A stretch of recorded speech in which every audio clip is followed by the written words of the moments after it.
Vandy's having a great training camp so far. That only matters if they can take the next step under Clark Lea. Let's get into it.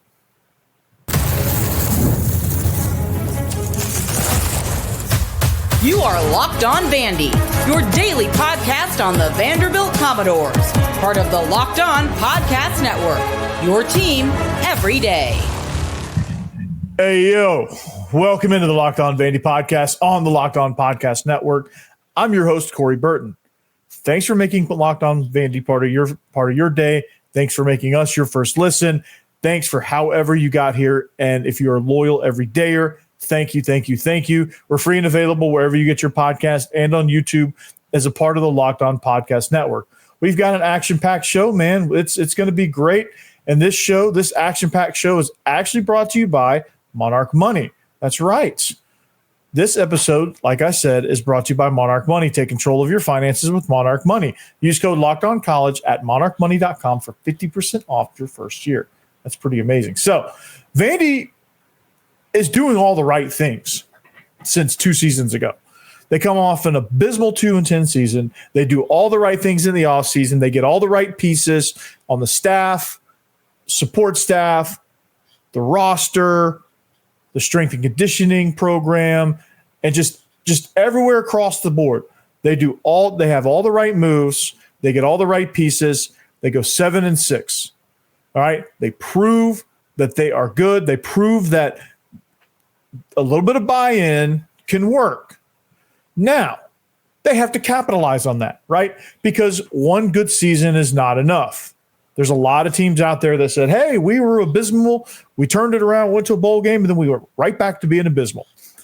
Vanderbilt has got a lot to prove this season. This is a very important season for Vanderbilt. They've had a great camp so far, even. Like, the things that they're doing, all the right things. They had a great offseason this offseason. Got a lot of great depth in the trenches on the through the portal. They've got a great recruiting class being built right now, so the future is being solidified. They got a lot of good pieces from high school recruiting, so there's going to be some true freshmen that get to contribute this year, in some of them in probably bigger ways than others, but there's going to be guys that can will have the opportunity to contribute. So there's a lot of promise out there.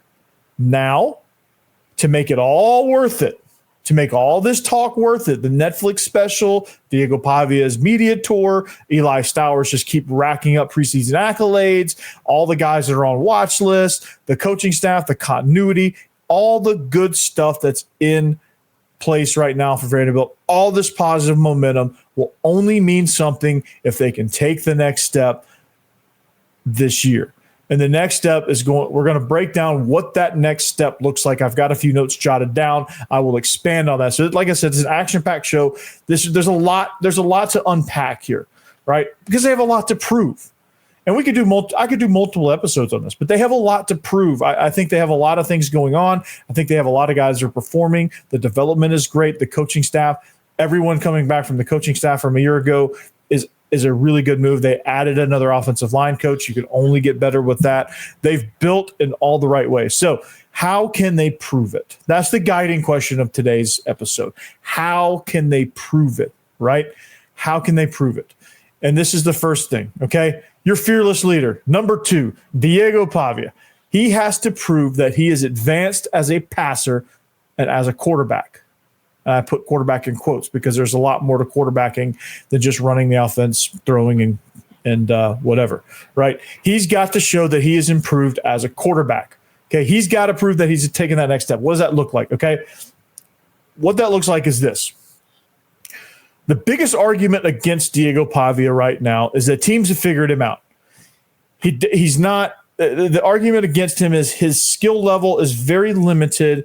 We know what he can do. He's a runner that happens to throw fairly well, intermediate to short, has some struggles with deep throw accuracy. That's kind of like what everybody's saying about Diego Pavia. That's kind of the catch. That's kind of the criticism of what he does. He's great. He's a playmaker. He's tough as nails, but he's limited. So what does he have to do to prove that he's not? The first thing is, as a quarterback, you have to have command of the offense, which I think he does. He's starting to use his checking out of plays, his audible power a lot more. Tim Beck even said this about Diego Pavia. He said it right here. He's phenomenal at being able to check stuff at the line of scrimmage. He's gotten a lot better at that. At times we give him 2 plays to go up, but every once in a while as a play caller, you can be wrong, and he does a terrific job of making us look right. You saw that at times last year, and I think some of that late season stuff was he was banged up and he just could not perform. And he probably honestly in some of those games should not have played, as banged up as he was. But that's just how much grit he has, and what he was able to do in those games was nothing short of amazing. But I think he was banged up way worse than he would ever let on. So that's amazing in and of itself. So he's got to, and because he didn't have this part of his game fully developed yet, I think this would have helped him in those scenarios where he was banged up if he was more comfortable and better in the pocket as far as like feeling where the concepts are and anticipating where things are going to come open. I think if his footwork was a little better and his pocket accuracy was a little bit better last year, they probably would have won 9 games. Because as beat up as he was, he could have picked South Carolina apart from the pocket. He could have thrown quick game. He could have got the ball out, right? For the most part. I don't know if it beat South Carolina, but you do have a chance against LSU, who was kind of already in the tank after some losses that knocked him out of playoff contention. So like they were sitting right there kind of for the picking. And Vanderbilt got off to a good start in Death Valley. Like the LSU fans are trying to figure out, okay, how do we react to this? Right? So if he was better from the pocket, I think that would have gone a long way in helping them, give them more of a chance against South Carolina, LSU, and Tennessee, right? I don't know if those net out as wins in the long run because South Carolina was so dominant on defense, and Rocket Sanders had an amazing game against Vanderbilt. I don't know that it would have made a ton of difference, but it would have been interesting to kind of see if it did. Against LSU, they could have sustained, and if they can sustain, like Vanderbilt was a team that was scrappy enough that if you leave them hanging around, Texas and Missouri could have told you they could have very easily lost those games. And they'll tell you that. Vanderbilt's scrappy. So pocket awareness, pocket presence, all of that stuff, being able to understand where things are going to come open, anticipate how teams are going to play him, which I think he's going to do a better job of. He watched a lot of tape. He said he worked on his quick game. He worked on his footwork. He worked on his accuracy, and he's going to develop and I think his receivers are better too. So this is going to be kind of something that I think Vanderbilt fans are going to be pleasantly surprised with the wide receiver position. So all that taken into account, I think the chances are there. I think everything is good. I think you're looking pretty solid there. I think Vanderbilt is going to take a step in that direction. I think Pavia is going to have a much, much better go offensively. And I don't think you're going to be able to say, well, defenses will figure him out. So he'll be neutralized just like that. I think you're going to see somebody who has better command of the offense. And that's going to be kind of where we're at. So brings me to my next point.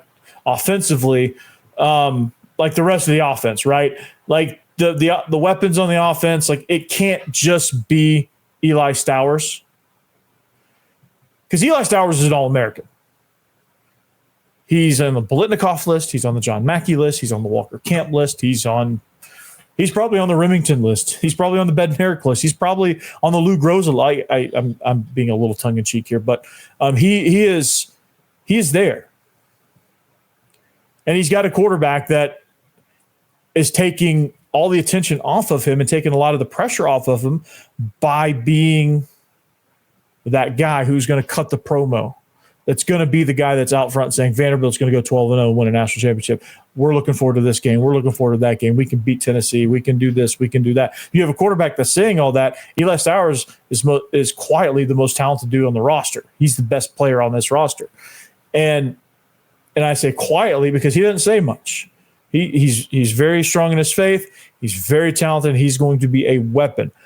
However, he can't be a weapon unless other guys around him take some of that defensive pressure off. Because if I'm a defensive coordinator right now, until I'm going to force Diego Pavia and I'm going to force Eli Stowers to beat me under extreme duress. I'm going to load it up and I'm going to say, okay, how good are your receivers? How good is your protection? I'm going to test that. So in order for them to take the next step, Pavia's got to understand that and use that to his advantage, right? I'm going to test that in a very controlled way because he's a dangerous runner, but I'm going to test that. And knowing that, and I think they know that because, that's going to be a later point of kind of how they know that. That's going to determine how he prepares. It's determining how he prepares, and it's going to determine how they call the game. The weapons, the offensive line, I think as they gel, they finally find their starting five. So I think the gelling process can really take off now. The chemistry building process can really take off now for that group. So I think you're going to get a better, more in tune offensive line as fall camp rolls on. So I think that's going to improve. And naturally, your run game is going to improve because of that. Your pass protection is going to improve because of that. You're going to have a lot of penalties right now. But that's going to clean up as these guys get kind of used to each other. And so I'm not necessarily worried about that. Now, if they come out and have a stinker against Charleston Southern, now, okay, the red flags will go up. But I just don't think that's going to happen, right? I just don't think that's going to happen. So defensively, we'll talk about that. And then just kind of the overall culture aspect of it and the changes that need to happen there to prove some points. But you know what? You better stick around because we're going to get defensive next. All right, talking about Monarch Money, don't you wish it was easier if all of your financial accounts were there? Most people can't name all their financial accounts or even what they're worth. I certainly can. If you look at 401ks, properties, investments, and all that stuff, I can't do it. And when you don't have the full picture, you end up leaving money on the table. That's why there's Monarch Money. It's an all-in-one personal finance tool that brings your entire financial life together in one clean, easy-to-use interface on your laptop or your phone.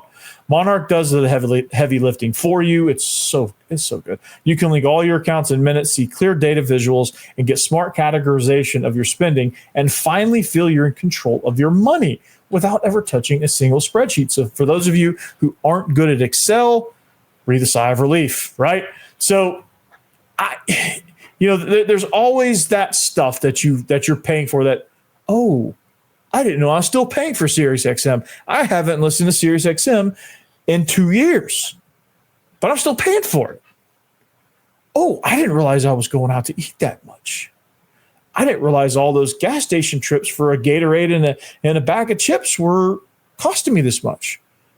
Well, here you go. It's going to categorize it all for you. You can see everything, right? So don't let financial opportunities slip through the cracks. Use code LOCKEDONCollege at monarchmoney.com in your browser for half off your first year. That's 50% off your first year at monarchmoney.com with code LOCKEDONCollege.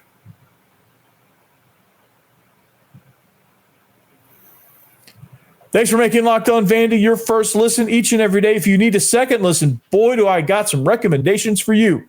When you're done with me, Locked On SEC is the place to go. Chris Gordy with all the camp stories is doing a phenomenal job there. And, of course, I have to give a shout-out to Locked On Sooners.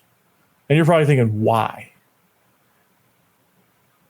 Because Jay Smith, John Williams do an absolutely amazing job at Locked On Sooners. They since coming into the SEC, since joining our family, they've been phenomenal. So I've been nothing but pleased. I really, really, really enjoy listening to their show. And Jay on the squad shows, just not to spoil it, but Jay is showing Vandy some love. He didn't have to do that, but he's doing it. He's showing Vandy some love. So give him some love too. Locked On Sooners. All right. But talking about how Vandy can prove it, right? They belong. We know in our heart of hearts they belong in this conference, despite what everybody's saying. But how do they prove it? They have to prove it. They don't have the track record. They don't have the benefit of the doubt that other teams have, that they can have a struggle year. Like Oklahoma can have a struggle year because they have a history of winning.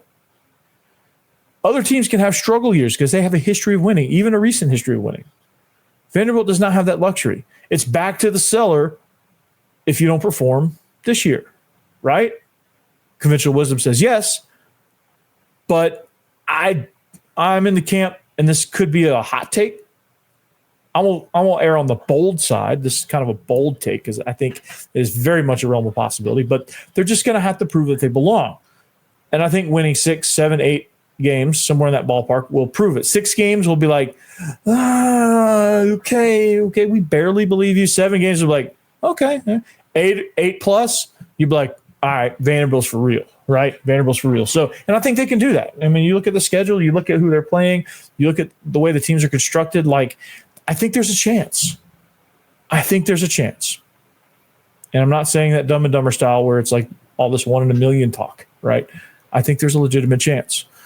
Here's how they do it. Defensively, overall, they need to figure out a way to consistently get off the field on third down, man, get takeaways, right? That was the biggest Achilles heel for this team, getting off the field on third down. They did well early. They won early. Teams weren't able to sustain long drives. Alabama was only in that game because they hit big plays. I don't think they really drove the ball without some massive chunk play, which I'm not saying that's like a lucky thing or a fluky thing because Alabama's certainly talented enough to hit those chunk plays, right? What I'm saying is Vanderbilt was stingy enough against them that without those chunk plays, they weren't moving the ball that day. Vanderbilt had a good plan against them. Vanderbilt disrupted them. They put them on their heels. Vanderbilt, people don't realize it, but Vanderbilt's a physical team. They had a physical, tough identity last year, right? They just didn't have all the pieces. Their punch died out because their pieces, their punchers died out. They just weren't in shape as a team. That's going to change too, right?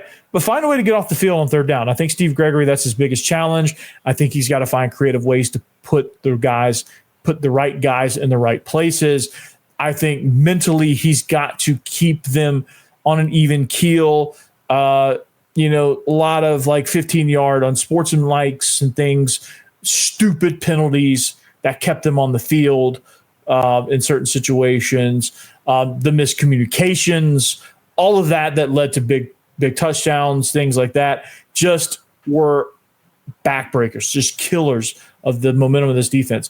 And then once that happens, teams are able to capitalize on that because Vanderbilt didn't have the depth to make up for those mistakes. And it got real ugly real quick. So that's got to change. You've got to get off the field. You have no choice. You've got to get off the field. So I think forcing turnovers, all that good stuff, I think that's going to be a big, big factor. So that's something that's definitely, if you're there, if you can get off the field on third down, it's the complementary football that I talk about. If you can get off the field on third down, you give Diego Pavia a chance. You give this offense a chance. That's how they beat Alabama. That's how they beat Auburn. That's how they beat Kentucky on the road, right? That's how they beat Virginia Tech. Their defense provided Diego Pavia in this offense chances to hold the ball. And the offense, for the most part, answered the bell. So that being said, I think there's a lot of things, with this team, like more so than a lot of other teams in the league, they have to play complementary football. Because if they don't, I think they can get themselves in a lot of trouble. I think if they don't play complementary football, I don't know that they're still equipped enough to be able to do that. Now, that takes me to my last point. The offseason training will be put to the test because I think it's more than just strength and conditioning and the mental test of having a bullseye on you. That's kind of my fourth point. Like I think those two factors are going to loom large with this program. I think your offseason training is more than just lifting. It's more than just agility. It's more than just conditioning and speed work. All right, it's the mental fortitude. It's the competitive toughness. It's the grit. It's the transformation of your body and the changing of habits and the changing of lifestyle to be able to make all that happen. Right? Because if you're a mediocre team and you're just kind of skirting by, which there's a lot of teams out there in college football that talk it, but they don't really walk it. If you're going to truly walk it, you have to commit to changing your lifestyle. You have to commit to doing things the right way, and you have to commit fully. And the great ones do, the mediocre ones do sometimes, and the bad ones, it's a toss-up whether or not they're going to do it on a day-to-day basis. Like, are they really truly going to buy in? Like, yeah, they're going to show up for workouts because they have to. They're going to do all the stuff. But are they truly making those decisions to change their lifestyle to be able to excel, right? We'll see if Vanderbilt did. Like, Vanderbilt's committed. At least they said they are. We're going to see how that comes out. But the early reports are just on the hoof, this team looks bigger, stronger, faster. I don't know about the injury prevention. I don't know how much of this is like somebody got dinged up, so we're just going to hold them out of practice as precautionary, or if like this was a game week, they would actually play like that. That's a question I have for the injury report, and that's a question I'll probably never get answered. But that's one of those things where it's like, you see all the injuries rack up in training camp, and you're just wondering, okay, if this were the regular season, would they suit up or not? Martell Height's injury probably wouldn't. He's in protocol, but some of the other guys that it's kind of a load management or kind of just an excuse to really kind of rest some guys and get them ready for the regular season. So that much it's kind of hard. It's kind of deceiving with that, but we'll see. Like throughout the course of the season, how does your injuries hold up? How do your guys last? Do you have enough quality depth developmentally wise? So if somebody does get banged up or somebody does get tired, you can roll somebody else in and not get a drop off in production. That's going to be the true test of strength and conditioning. That's going to be the true test of development and things like that. And I think some of these holdouts are opportunities to get other guys some positive key reps. So that's going to be that. But the big, like, and even bigger than that though, right, is the mindset that you have to have. Because Vanderbilt's not been in this situation maybe ever. I don't – maybe since James Franklin, have they been in a situation, have they been in a position to where most of the teams on your schedule are actually looking at you? I have to really work hard and rack my brain to figure out the last time when that was. When teams weren't just like, oh, they got us this year. Okay, we'll be fine. Like teams are legitimately, I guarantee Virginia, like I know Virginia Tech, they've said it's a revenge game. They're usually in that, like they don't give much lip service to that, right? Like Alabama's certainly thinking about it. Because Ryan Williams would have blown that question off. He would have blown that comment off from John Gruden in the film room. He would have blown that off. He would have just dismissed it. He would just be like, yeah, okay, yeah, we got some for him. Just the standard, like, we got some for him. We'll see, and just move on. But he made a sledgehammer and an ant analogy, which I don't hate that. I think it's funny. I think it's great. I think it's great for competition. But the fact that he said that and he came up with that analogy or that visual or whatever you want to call it shows that he's at least a little bit worried.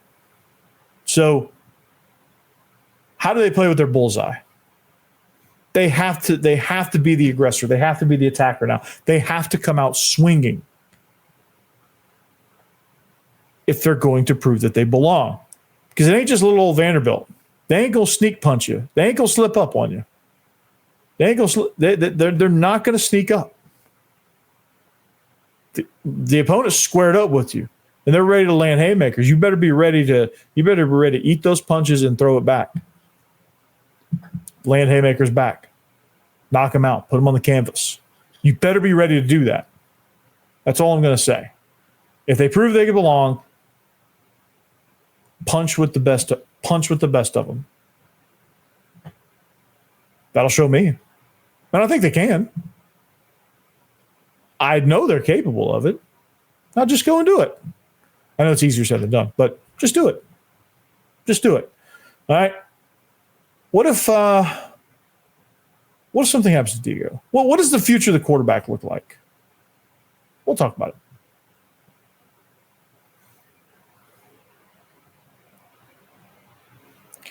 All right, wrapping up the show here, Locked On Vandy. What does the quarterback position look like, man? That's That's an interesting question because Diego Pavia is done after this year. He is out of eligibility. He can't fight the NCAA anymore. He is done. D-U-N, done, right? So what is the future of the quarterback position after Diego Pavia? All right, whenever the post-Diego Pavia era begins, what does that look like for Vanderbilt? Well, I think it's going to be, and thankfully Tim Beck is somebody that can adjust, because I think it's going to be very interesting to kind of see what that looks like under Tim Beck with Blaise Berlowitz, Jack Elliott. I don't know. Depending on who wins the quarterback 3 job, I think those are the backup and the QB3 are going to be your front runners for QB1 next year. After reading what I'm reading, I may have jumped the gun a little bit on Jeremy St. Hilaire. It's just not happening for him. I would not be surprised if he portaled out. He's going to be a really good quarterback for somebody. Maybe Vanderbilt. I don't know. I thought it was going to be Vanderbilt. I don't know. He's going to be like whenever he gets in that position, I think he'll eventually do well. I don't know if it's going to be at Vanderbilt. I don't know that Drew Dickey's going to be at Vanderbilt next year. I think once he gets his degree, he's grad transferring out and he's going to go play somewhere, and he should. He's a good quarterback. He's just not a fit for what Tim Beck and Jerry Kill want to do, and that's okay. And I'm glad he stuck it out. Like, he'll be better off sticking it out, going through this competition and getting these reps and understanding what it's like. I think that'll serve him well throughout his life. I really do. So whatever he decides to do, I'm behind him 100%. I will root for him wherever he goes, unless it's Tennessee. Don't go to Tennessee. But that's going to be interesting to kind of see what happens with the quarterback position next year. But I think personally, if it's not a portal guy, which I think if they think highly enough of Jack Elliott or Blaise Berlowitz, they may not portal a guy, depending on but if like 3 people leave, then you might have to.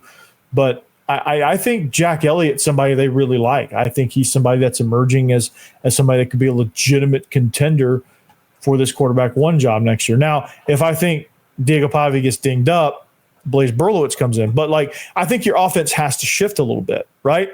And the guy that's going to force as little change as possible is probably going to be your quarterback of the future, right? And is that Blaise Berlowitz? He can run a little bit. He does have the strongest arm in camp, but he's very up and down. So I think you're going to get the best of the best and the worst of the worst. So you're going to high highs, low lows, right? And not a ton in between, unfortunately. He has really good days. He has really bad days. He's kind of a roller coaster, right? Jack Elliott right now is a freshman.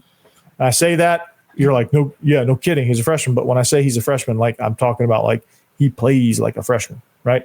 So the future of the quarterback is up in the air, kind of. It's one of those positions. It's just kind of like, okay, well, what do we do with this, and how do we develop these guys? There's some talent there. I mean, Muschamp and St. Hilaire are talented. I don't know how you shake it out. I don't know how you develop it, truthfully.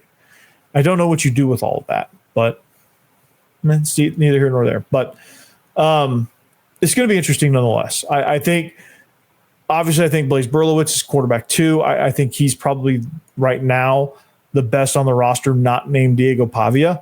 I think the one with the most potential is Jack Elliott, and I think the guys that could surprise you are Muschamp and St. Hilaire. I think those guys trade off who's having the better practice. All 3 of those guys in live practices. I think Jack Elliott was good. I think Muschamp was probably the best in the live periods. And then Jeremy St. Hilaire, he's just been struggling. I'm not sure what's going on with that. But nonetheless, I think it's going to be a fun year. Vanderbilt has definitely got to prove it. They're going to bring it. They prove they belong. I know they belong. Now they just got to go out there and show it. I think they will.